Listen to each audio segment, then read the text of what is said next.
जी sir, आप परिचय बताएं। मैं देवकीनंदन चौरसिया, क्षेत्र का प्रशिक्षण प्रमुख हूँ विद्या भारती का। यहाँ शहडोल में महाकौशल प्रांत के आचार्यों का प्रशिक्षण वर्ग चल रहा है, इस निमित्त मेरा यहाँ आना हुआ है। जी। विद्या भारती समय समय पर अपने आचार्यों के सर्वांगीण विकास के लिए प्रशिक्षण कार्यक्रम आयोजित करती रहती है। ऐसे आचार्य जिनको लगभग कोई 2 से 5 साल के बीच में काम करते हुए शिशु मंदिरों में हो गया है, ऐसे आचार्यों का यहाँ प्रशिक्षण कार्यक्रम है। ये 15 दिन चलता है। इसमें अनेक प्रकार के विषयों के साथ उनको प्रशिक्षित करने की कोशिश करते हैं। वर्तमान में जो राष्ट्रीय शिक्षा नीति देश के पटल पर है, उसके क्रियान्वयन की दृष्टि से विद्यालयों में ठीक प्रकार से उसका क्रियान्वयन हो, इसको लेकर भी उनको प्रशिक्षित किया जा रहा है।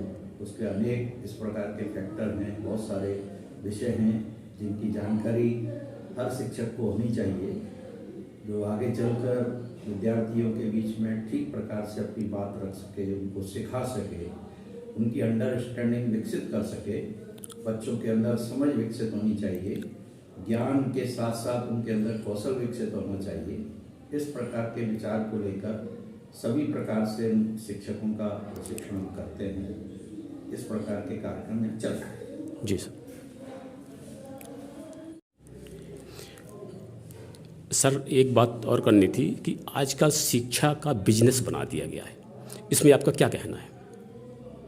ऐसा है, देश में सभी प्रकार के लोग काम कर रहे हैं। विद्या भारती शिक्षा के क्षेत्र में सेवा भाव लेकर के, बच्चों के विकास को लेकर के, अच्छे नागरिक बनाने के उद्देश्य से अपने संस्थान चलाती है।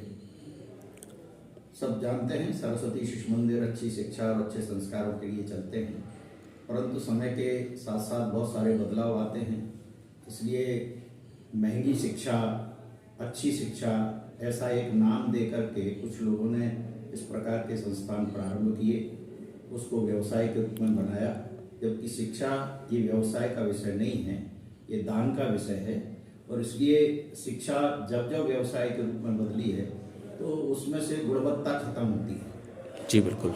इसलिए जो इस प्रकार के संस्थान चला रहे हैं या बड़े हाई फाई अपने स्तर को मान करके बड़े संस्थान खड़े करके व्यवसायिक रूप से अच्छी फीस लेकर बच्चों के निर्माण की जो बात करते हैं, मैं इसके पक्ष में नहीं हूँ।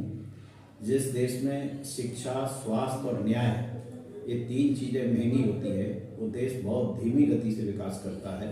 जी सर। शिक्षा, स्वास्थ्य और न्याय ये सरल और सुलभ होना चाहिए, हर व्यक्ति, हर बच्चे के लिए उपलब्ध होना चाहिए। इस भाव को लेकर के यदि लोग काम करेंगे तो ठीक प्रकार से देश का विकास होगा, ऐसा मैं समझता हूँ। जी सर, थैंक यू सर।